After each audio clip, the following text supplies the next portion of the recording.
tanaman obat ini sangat berkhasiat sekali ya, karena kandungannya tuh luar biasa. Karena ada yang salah di sana. Yang salah itu mereka terbiasa instan. Au, au. Itu dulu Mas. Itu sakit bener. Pak.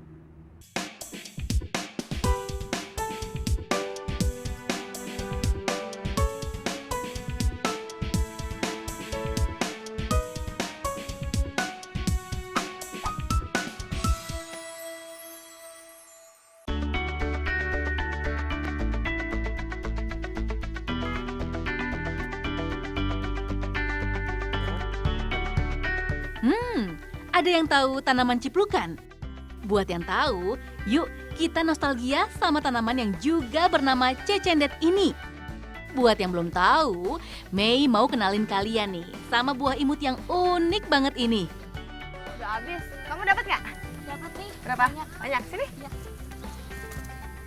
Ya. Iyalah dia dapat banyak. Sebagai anak Indonesia asli, kayaknya nggak afdol kalau belum pernah mencoba makan buah liar yang bernama latin Physalis peruviana ini. Walaupun ukurannya mini, tapi rasanya enak. Wanginya pun sangat khas. Banyak yang bilang rasa ciplukan mirip dengan rasa tomat, hanya saja lebih manis.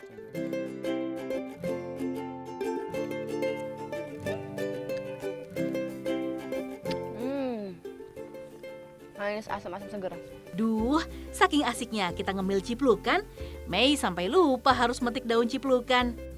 Kata Bu Oday sih, daunnya bisa dibikin obat. Padahal sekilas, ciplukan hanya seperti tanaman liar biasa.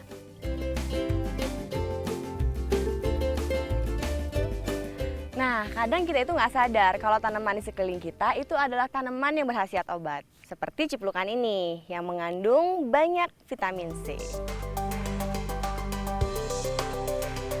Selain karena rasanya yang enak, ciplukan sangat disukai anak-anak kecil karena bentuknya yang lucu dan imut. Buahnya bulat, terbungkus dalam kelopak yang menggelembung berbentuk telur berujung meruncing. Saat mentah, warnanya hijau. Kalau sudah matang, ia akan jadi kekuningan. Yang sudah matang sekali, kelopaknya akan berubah transparan, hanya menyisakan tulang daunnya saja. Kalau sudah matang, rasanya manis banget. Mei aja kalah manisnya.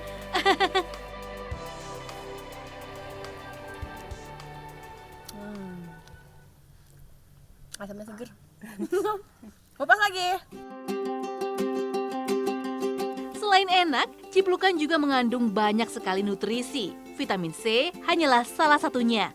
Pada keseluruhan bagian pohon ciplukan juga terkandung senyawa-senyawa aktif lain seperti saponin pada tunasnya, flavonoid pada daun dan tunas, polifenol dan visalin pada buahnya. Ada juga asam palmitat dan stearat pada biji, alkaloid pada akarnya, tanin, kriptoksantin, dan fruktosa pada buahnya. Dengan kandungannya yang lengkap itu, ciplukan dapat dimanfaatkan sebagai anti-hiperglikemi, antibakteri, antivirus, antiinflamasi, antioksidan, analgesik, dan sitotoksik. Juga sebagai peluru air seni atau diuretik. Menetralkan racun, meredakan batuk, mengaktifkan fungsi kelenjar-kelenjar tubuh, dan anti tumor. Wah, lengkap banget!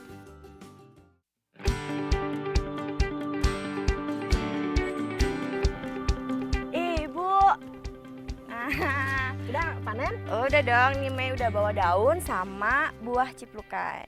Sekarang kita mau bikin apa? Bikin yang gampang-gampang aja. Berarti nanti ada gulma, ada tanamannya. Hayo.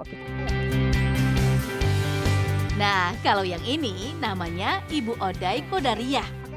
Seorang herbalis yang sudah belasan tahun menjadi praktisi pengobatan alami dengan menggunakan aneka tanaman sebagai sarana penyembuhnya. Ibu Oday juga adalah pemilik kebun tanaman obat yang luasnya lebih dari 21 hektar. Rencananya, Mei dan teman-teman mau belajar tentang tanaman obat pada ahlinya.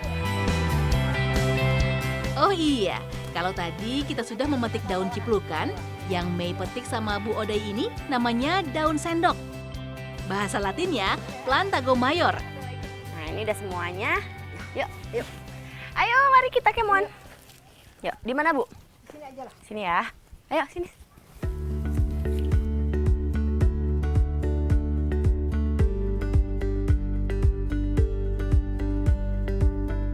Mengulek atau menumbuk tanaman obat selain untuk memudahkan pemakaian, juga bertujuan untuk mencampur zat aktifnya, terutama jika menggunakan 2 atau lebih daun untuk dikombinasi, agar zat yang saling melengkapi bisa bekerja secara sinergis. Daun ciplukan sangat efektif untuk mengatasi luka yang lama sembuhnya, juga bisul dan jerawat, karena memiliki sifat anti peradangan. Sedangkan Plantago mayor pada zaman leluhur kita dulu digunakan untuk mengobati luka sengatan binatang. Bekerja dengan cara mempercepat penyembuhan dengan mencegah infeksi. Mengandung kimia aktif alkumin sebagai gen antimikroba, alantoin yang merangsang pertumbuhan sel dan regenerasi jaringan. Dan cairan lendirnya mengurangi rasa sakit dan ketidaknyamanan. Nah, Bu, kalau untuk buahnya nih, buah ciplukan, ini khasiatnya untuk apa? Ini khasiatnya yang luar biasa. Karena dari buah ciplukan ini adalah vitamin C-nya sangat tinggi sekali. Untuk yang agak berat, penyakit yang agak berat, misalnya kalau kita di keluarga kita ada yang ayan ya, tiap hari itu bisa 5 sampai 10 buah dimakan langsung aja, tapi dia setelah matang. Banyak sekali ya khasiatnya. Itu baru dari tanaman ciplukan. Tapi masih ada lagi nih, daun dan ranting ciplukan yang dikeringkan. Juga bisa menjadi salah satu zat tambahan dalam membuat jamu godok untuk mengatasi penyakit-penyakit berat seperti hipertensi, diabetes, bahkan kanker.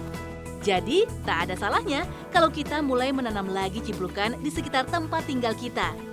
Apalagi tanaman liar seperti ciplukan ini makin lama semakin langka. Anak-anak kita pun sudah jarang menjumpai ciplukan.